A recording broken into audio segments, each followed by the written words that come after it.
Поранишните вработени од хемискиот гигант Охис денеска излегува на протест пред владата.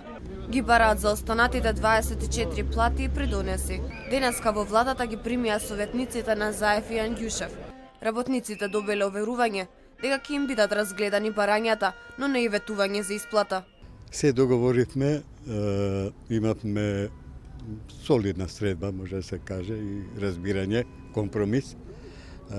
Се сложивме дека со нашите барања, конкретно, ќе одат до Министерство за финансии, каде постои комисија која ќе решава за наша проблематика. Поранишните вработени во Охис секој вторник и петок протестираат пред владата.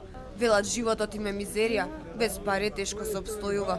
Нашите повици досега слабо се одговорени. Едно се зборува, друго се прави.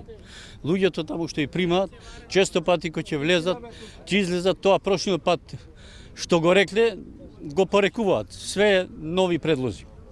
И ние ништо повеќе не бараме, ги бараме нашите 24 за останати плати.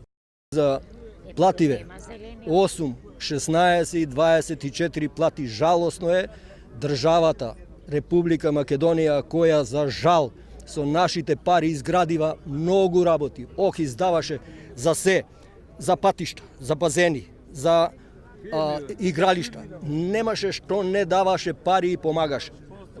Што за овие народ? Гледајте, остарени, истрошени, како Европа. Охисовци чекаат неисплатени 8 плати од 2008 година и 16 плати од 2012 и 2013 година. Очекуваат конечно државата да ги исплати платите, бидејќи имаат доминантен општествен капитал во фабриката.